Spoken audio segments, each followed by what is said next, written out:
¿Eh?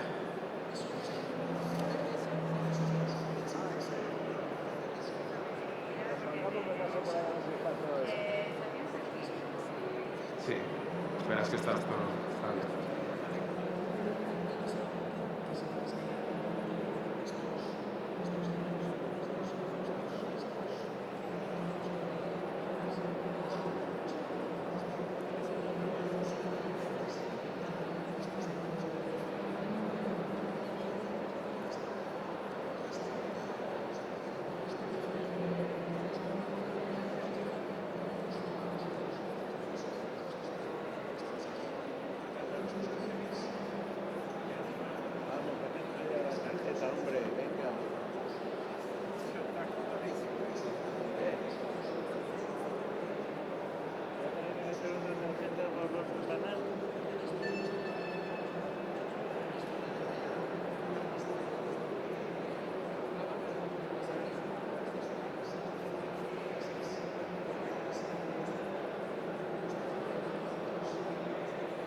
Ahora vamos a dar paso al ponente Omar Carro, que es vocal de Red Digital del Consejo General de Economistas, que nos va a hablar de la ciberseguridad en el entorno profesional.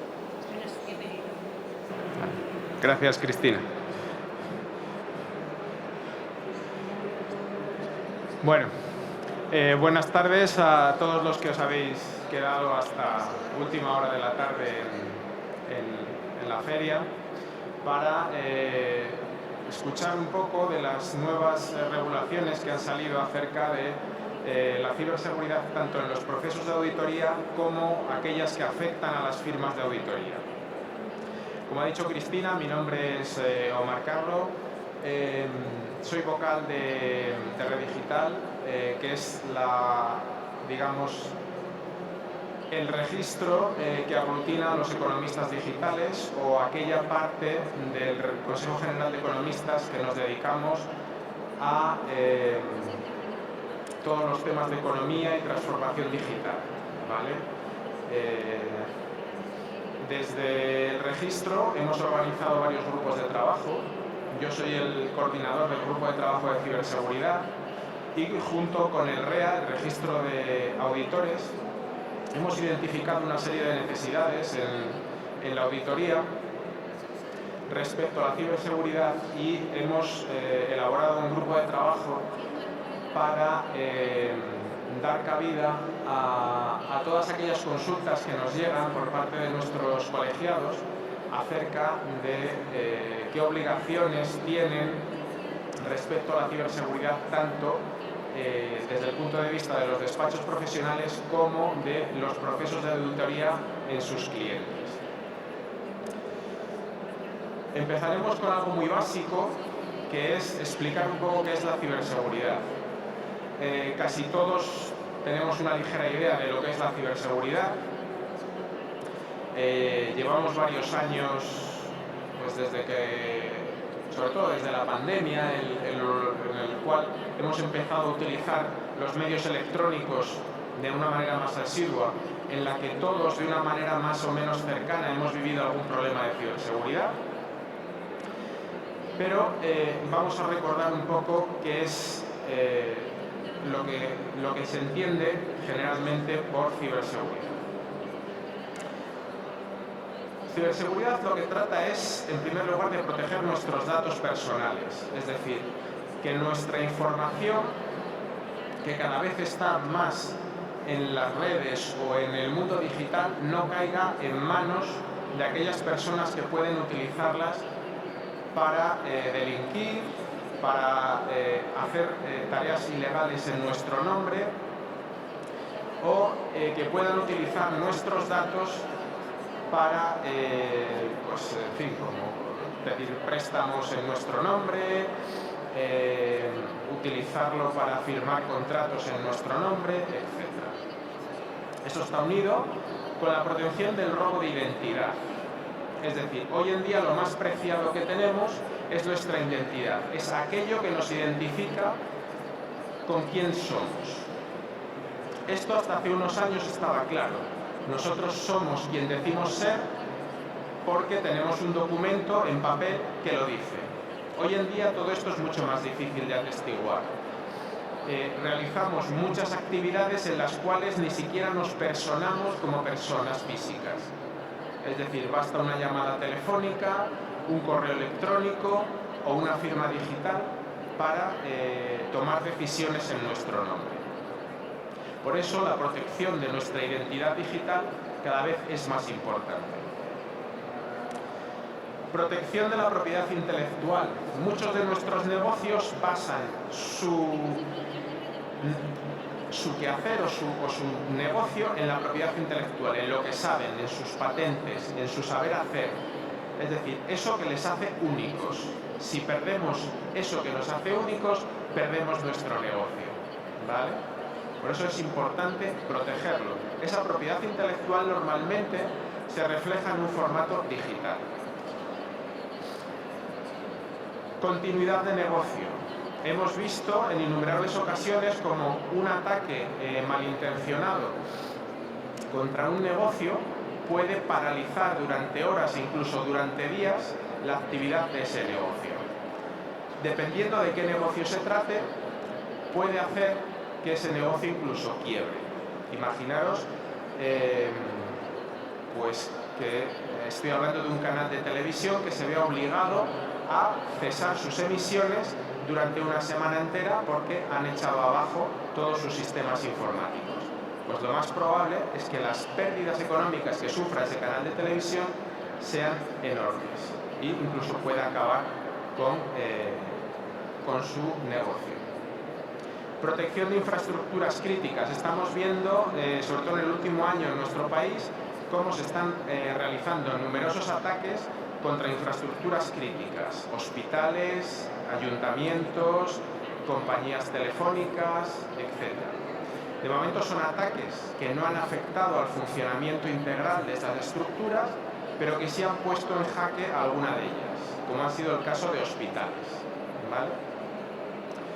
Y por último, la privacidad y la confianza en línea. Es decir, nos hemos dado cuenta que Internet, sobre todo, no es un mundo en el que todo vale. Y que cada vez más nuestros datos, si los dejamos sin vigilancia o en cualquier sitio, pueden ser utilizados para cosas que no sean las que inicialmente habíamos previsto. Es decir, pensar en fotografías, audios que dejemos grabados, etc. ¿Vale? Bueno, todo esto es lo que podemos definir como que está protegiendo la ciberseguridad en los espacios digitales, ¿vale? En lo que se refiere a las empresas, tenemos que buscar siempre un equilibrio entre protección y continuidad de negocio. Es decir, no por tener un mejor sistema de ciberseguridad, nuestro negocio va a ir mejor, todo lo contrario. Puede ocurrir que un sistema de ciberseguridad demasiado restrictivo esté poniendo en jaque nuestro día a día como negocio. ¿Qué es la ciberseguridad? Se entiende, según el Esquema Nacional de Seguridad, que la ciberseguridad es aquella capacidad de las redes y sistemas de información de resistir, ojo, esto es muy interesante, con un nivel asumible de fiabilidad toda acción que comprometa la disponibilidad, confidencialidad, integridad, autenticidad y trazabilidad de los datos que transportan las redes, ¿vale? Interesante lo de un nivel asumible de fiabilidad, unido con lo anterior, es decir, la seguridad del 100% no existe. La única ciberseguridad que nos puede garantizar el 100% es la no utilización de ningún dispositivo electrónico, la vuelta al lápiz y al papel, ¿vale? Por lo tanto, debemos de asumir qué nivel de fiabilidad queremos asumir como primer paso para garantizar la seguridad de nuestros datos. La disponibilidad lo que trata es la capacidad de un servicio o sistema de ser accesible y utilizable por los usuarios. Es decir, tenemos que garantizar que los sistemas se puedan utilizar. Una de las cosas que primero son atacadas cuando se intenta hacer daño es esto, es la disponibilidad. Evitar que un sistema esté disponible para el uso que está pensado, mientras se le está atacando por detrás. La confidencialidad es la propiedad de la información que garantiza que esa información solo sea utilizada por la persona que esté autorizada a acceder a esa información y no por cualquiera. ¿Vale? La integridad es la propiedad de la información por la que se garantiza la exactitud de los datos transportados o almacenados, asegurando que desde su creación hasta su uso no han sido alterados. ¿Vale? Eso sobre todo es muy importante en procesos de auditoría, como veremos más adelante. La autenticidad es aquella propiedad que consiste en que una entidad es quien dice ser y que los documentos que crea han sido creados por ellos y no por otras personas. Y la trazabilidad, por último, es aquella característica que permite trazar, o realizar aquellas actuaciones que nos permitan analizar la información desde su creación hasta su uso y ver que en ese transporte no ha habido ninguna alteración de la misma. ¿Vale? Por lo tanto, la finalidad de la seguridad es proteger aquellos activos de información procesada, almacenada y transportada por las redes y sistemas de información. ¿Vale? Esa es la finalidad última de la ciberseguridad. Bien, consecuencias que tendría la falta de ciberseguridad. Pues en primer lugar, la pérdida de datos sensibles. Si los sistemas de almacenaje de datos, como podrían ser nuestras cuentas bancarias, nuestros datos médicos, cualquier tipo de información sensible que poseamos, no estuviera protegida, cualquier ataque exitoso podría robar esa información y utilizarla para cualquier otro uso que no es para el que haya sido pensado.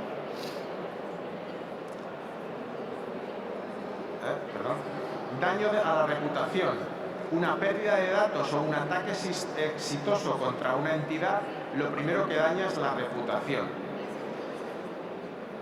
Esto quizás es lo que más cuesta ver. En primer lugar, porque muchas veces, o hasta ahora, no se comunicaba esos ataques o esa pérdida de información. Pensar varias cosas. Lo primero, ahora es obligatorio comunicar esos ataques. Nuestros clientes, nuestros usuarios deben de conocer que nuestra información ha sido puesta en riesgo, con lo cual eso hará que estos clientes pues normalmente no estén conformes o vacilen sobre nuestra capacidad para proteger sus datos. Y eso daña también la reputación hacia clientes futuros que puedan pensar que nuestra compañía no le da la suficiente importancia a la salvaguarda de sus datos. La interrupción de las operaciones, o sea, un ataque que lo que consiga es denegar el servicio a nuestros usuarios, lo que hará es que no podamos seguir trabajando y por lo tanto perdamos dinero, perdamos oportunidades de negocio o directamente tengamos que cerrar, como ha ocurrido en algunos casos. Esto conllevaría costes financieros significativos, ya que arreglar aquello que los ciberatacantes hayan conseguido destruir en nuestra infraestructura siempre va a ser mucho más caro que protegerlo. Riesgo de la privacidad personal, es decir, podemos llegar a perder datos de interés personal, no solo DNIs, cuentas bancarias, sino que recientemente incluso acaban de hackear la semana pasada una empresa que se dedicaba al análisis de datos genéticos de personas, habiendo llegado a perder parte de la base de datos de esos datos genéticos de personas. ¿Vale? Y por último, amenazas a la seguridad nacional. Es decir, pensar que hay infraestructuras críticas como hospitales, redes eléctricas y demás que si no estuvieran protegidas podrían ser atacadas y podrían causar graves problemas no solo a sus infraestructuras, sino a todas aquellas empresas a las que dan servicio. ¿Vale? Bien, por lo tanto, y vuelvo a repetir, la estrategia de ciberseguridad tiene que ir alineada con el negocio. Hemos de coger todas estas cosas de las que hemos hablado y ponderarlas contra nuestro negocio y ver cómo afecta la seguridad o la falta de ciberseguridad a nuestra forma de trabajar. Siempre hay un ejemplo que pongo, es decir, cuando el atentado de las Torres Gemelas, si os acordáis, se puso mucho énfasis en la seguridad aérea. ¿Qué ocurrió? Pues que los primeros meses era prácticamente imposible tomar un vuelo, y más aún si ese vuelo era a Estados Unidos. Excesivos controles de equipaje, controles de personal, se habló de escáneres que eran capaces de desnudarnos simplemente pasando por ellos y ver si llevábamos algún tipo de dispositivo implantado en la piel, abrir todo tipo de equipajes, en fin, tomar un vuelo nos podía llevar de 3 a 5 horas. Las quejas de compañías, quejas de personas vieron que eso era inviable. ¿Qué es lo que ocurrió? Se relajó todo eso. Es decir, se asumió una parte de riesgo para poder tener una continuidad de negocio. Pues con la ciberseguridad ocurre lo mismo. Si nos vamos a un nivel de seguridad muy alto, no podremos trabajar con la misma comodidad con la que lo hacemos ahora mismo sin un nivel de ciberseguridad. Por lo tanto, tendremos que ponderar qué seguridad estamos dispuestos a poner en marcha y qué riesgos estamos dispuestos a asumir siempre para garantizar la continuidad del negocio. ¿Vale? Y bueno, vamos al tocino. Después de ver todo esto, vamos a ver qué es la ciberseguridad en los procesos de auditoría. Vamos a verlo en dos fases. Por un lado, ¿a qué obliga la ley a las empresas de auditoría respecto a sus clientes, respecto a las empresas auditadas? ¿Y qué está obligando la ley a las empresas de auditoría como empresas? ¿Qué tienen que hacer ellos para salvaguardar sus estructuras? Empezaremos por el principio. Bueno, como os digo aquí, pues tienen que ser especialmente causas en dos vías. Por un lado, la evaluación de riesgos de clientes y por otro lado, la organización interna.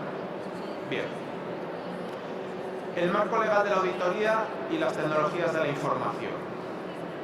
Por un lado, la NIA 315 revisada ya deja bien claro que la ciberseguridad es un riesgo material, más analizar aparte de todos los demás riesgos que analiza la empresa auditora. En el anexo 5 y en el 6 deja relevancia de todos aquellos procesos que deberíamos de revisar en el proceso de auditoría. Veremos ahora algunos de ellos. Y por tanto, la empresa auditora tiene que ser capaz de conocer de primera mano cómo es el sistema de gestión tecnológica de la empresa auditada. Ya no solo ha de centrarse en las cuentas, en los números, ya no solo ha de centrarse en las auditorías medioambientales, que también hemos estado hablando de ello hace un rato, sino que ahora también, como parte de los riesgos materiales, está la ciberseguridad de los procesos de su cliente, de los procesos de producción, de las relaciones con sus clientes, de las relaciones con sus proveedores y de las relaciones con terceros que accedan a los sistemas de información de la empresa cliente.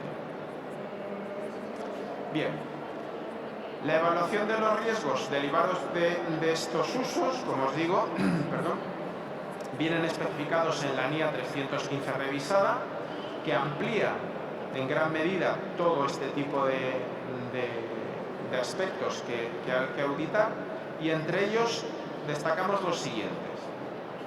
La empresa auditora tiene que ser capaz de comprender el entorno TI de su cliente, es decir, cómo realiza los procesos administrativos, pues desde si hace pedidos electrónicos, si hay facturación electrónica,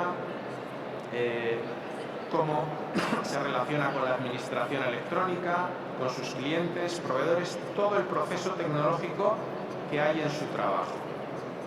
Ser capaz de hacer una evaluación de riesgos de todos esos procesos. Es decir, ser capaz de ver si existe algún riesgo en la manera que tiene de trabajar con las tecnologías de la información. Ser capaz de realizar pruebas de control que validen todos los sistemas que tiene puestos en marcha esa empresa. Es decir, comunicaciones externas, envíos de correos electrónicos, por ejemplo, cómo se relacionan los usuarios con los servidores, etc.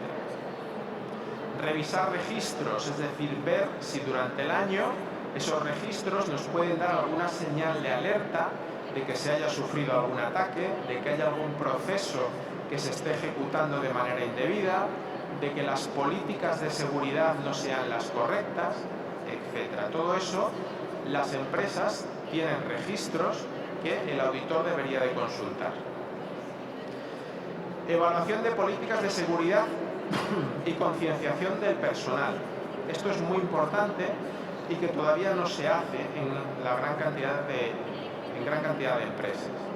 Las empresas deben de tener políticas de seguridad que sean claras, que todos los trabajadores deben de aplicar en su día a día, y por otro lado la empresa debe de formar a esos trabajadores para que las comprendan y sepan utilizarlas. De nada sirve que una empresa tenga el mejor sistema de seguridad del mundo si los usuarios no saben utilizarlo. ¿Vale? Caso típico: empresa que desea poner en marcha un sistema de ciberseguridad completísimo, políticas de acceso a datos, de compartición de datos, firma electrónica, todo lo que queráis. Pero no se ha dado la debida formación a los trabajadores. Llega el primer día de trabajo, nadie puede trabajar porque nadie sabe cómo acceder a los datos, el sistema comienza a dar errores por todos los lados, pero la gente tiene que sacar su trabajo adelante. ¿Qué es lo que ocurre? Cogen el archivo que le tienen que mandar a un cliente, se lo mandan por WhatsApp y se quedan tan panchos. ¿Vale? ¿De qué ha servido todo el sistema de seguridad que hemos implantado? De nada. Porque le acabamos de regalar todos nuestros datos a Facebook. ¿Vale? Entonces no ha servido de nada. ¿Es problema del sistema de seguridad? No. ¿Es problema del trabajador? Tampoco, porque ha hecho su trabajo, que es por lo que le pagan. El problema está en que la empresa no ha formado debidamente a su personal. Y eso hay que auditarlo. Hay que ver si el personal está o no debidamente formado, porque si no, ahí tenemos un riesgo. Y es un riesgo muy claro. El personal nos va a producir un agujero de seguridad. Evaluación de acuerdos con terceros, es decir, si tenemos terceras empresas subcontratistas que acceden a nuestros sistemas, tenemos que evaluar qué clase de accesos les estamos dando y hasta dónde les estamos dejando entrar en nuestra casa. Pensad que nosotros en nuestra casa no entra cualquiera que pasa por la calle. Entra alguien a quien hayamos invitado y le dejamos entrar hasta donde le dejamos entrar. Le dejamos entrar hasta el salón o le dejamos entrar hasta el baño. Pero lo más seguro es que no le dejemos ver nuestra habitación. ¿Vale? Pues en la empresa ocurre lo mismo. Habrá que ver qué acuerdos y ver qué nivel de acceso tienen terceros a los sistemas de información de la empresa y evaluarlo. Y por último, es obligación, y eso dice la ley, del auditor, comunicar cualquier hallazgo y brecha de seguridad que haya visto en todo este análisis. ¿Vale? Bien, bueno, esto se le comunica a la empresa. Si fuera una auditoría del sector público, el sector público es más restrictivo aún. Obligaría al auditor a poner en conocimiento a la autoridad competente, no solo a la empresa a la que está evaluando, sino a la autoridad competente del fallo de ciberseguridad. Debido a que al ser una empresa pública, el alcance puede ser muchísimo mayor. Bueno, eso sería, como os decía, las obligaciones que tenemos en los procesos de auditoría de nuestros clientes. ¿A qué nos obliga la ley a nosotros como firma de auditoría? Bueno, el ICAC ya ha puesto negro sobre blanco que las empresas de auditoría tienen que tomar medidas respecto a la ciberseguridad. Ya lo había dicho en el reglamento de la Ley de Auditoría de Cuentas, y él, a primeros de este año, emitió un comunicado dejando bien claro, como veis ahí, esa es una copia del comunicado y un pequeño extracto que os dejo ahí, de que las empresas tenían que llevar a cabo lo que el ICAC denomina los planes de contingencia y continuidad, ¿vale? Que no es más que tomar aquellas medidas de ciberseguridad necesarias que garanticen la seguridad de los datos de sus clientes y la continuidad del negocio. Pensad que las firmas de auditoría están obligadas por ley a almacenar los datos de auditoría durante 5 años. Y no solo están obligadas a almacenarlos, a cuidarlos y a protegerlos, ¿vale? Como veremos más adelante. Pues bueno, el ICAC ya ha dicho que esto es una obligación y está normativamente desarrollado, como veremos más adelante. Vale, como vemos aquí, ¿qué es lo que deben de hacer las firmas para mantener, como decíamos aquí, estos planes de contingencia y continuidad? Lo que puede ocurrir si no llevamos esos planes es que confidencialidad de nuestros clientes y de sus datos comprometida, manipulación de datos, si una persona malintencionada accede a las bases de datos de la empresa auditora, podría llegar a modificar los datos. Caso muy reciente, no ha sido en una empresa auditora, sino en un ayuntamiento, me parece que ha sido el Ayuntamiento de Sevilla, acaban de declarar que han sido hackeados, ¿vale? Los hackers han dicho, no, han sido hackeados hace 9 meses. Nosotros hemos dejado que se enteren ahora. Están evaluando qué es lo que han hecho hace 9 meses. Otro caso que ha salido a la palestra hace poco, hackeado tráfico. Desde hace varios meses se están imprimiendo carnets de conducir a personas que no han pasado el proceso necesario para sacar un carnet de conducir, porque se ha logrado acceder a los datos de la base de datos de tráfico, autorizando a personas a tener un carnet de conducir, ¿vale? Esto es manipulación de datos, ¿vale? Interrupción de los servicios. Podrían denegar el servicio a los servidores de la empresa auditora, e interrumpir el servicio. Posiblemente interrumpir el servicio un mes de noviembre sería grave, pero tendría un pase. Pero interrumpir el servicio en un mes de febrero o marzo posiblemente sea algo que podría causar un perjuicio muy grave a una firma auditora. Y por último, el incumplimiento regulatorio. Como hemos dicho ya, por ley hay que tener una serie de medidas de seguridad que las firmas auditoras han de cumplir. ¿Dónde vienen reflejadas estas obligaciones de cara a la ciberseguridad? Pues bueno, en el RELAC hay 4 artículos que dejan bien claro esto. Por un lado, el artículo 66, donde se habla de la organización interna de los auditores de cuentas. Ahí nos dice que toda aquella información financiera aplicable a la auditoría de cuentas tiene que ser obtenida, agregada de manera detallada para identificar tanto a personas físicas, jurídicas o de entidades con las que realicen operaciones. ¿Qué ocurre? ¿Qué nos dice esto? Que vamos a manejar un montón de datos privados y de datos personales. que no solo por el RELAC, sino por otra serie de leyes están protegidos. Y todas aquellas empresas que almacenen este tipo de datos están obligados a la debida diligencia en su protección, ¿vale? Bueno, habla de una serie de la protección de sistemas informáticos, la protección y tratamiento de todos estos datos personales que se almacenan, ¿vale? Eso respecto al artículo 66. El artículo 67 habla de los sistemas de control de calidad internos de la firma de auditoría, ¿vale? Tiene por objeto asegurar razonablemente, una vez más, es decir, asumiendo un riesgo, el cumplimiento de las normas reguladoras de la actividad de auditoría, emisión de informes conforme a lo establecido en esta norma, ¿vale? Este sistema tiene que comprender, y lo dice claramente, políticas y procedimientos documentales enfocados a proteger todos aquellos datos del auditor y en todas aquellas intervenciones que el auditor haga, ¿vale?, en los trabajos de auditoría, ¿vale? Es decir, ¿a qué se refiere a todo esto? A los papeles de archivo, ¿vale? Aquellos que hay que mantener y que es donde está la miga.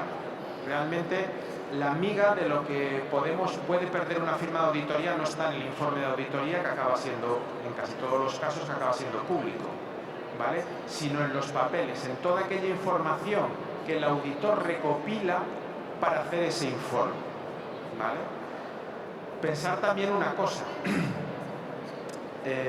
las personas o las empresas que se dedican a obtener esta información de manera ilícita se están dando cuenta de que es más sencillo ir a una firma de auditoría a conseguir toda esta información de 5 o 10 empresas en un solo ataque que ir y realizar 5 o 10 ataques para conseguir la misma información.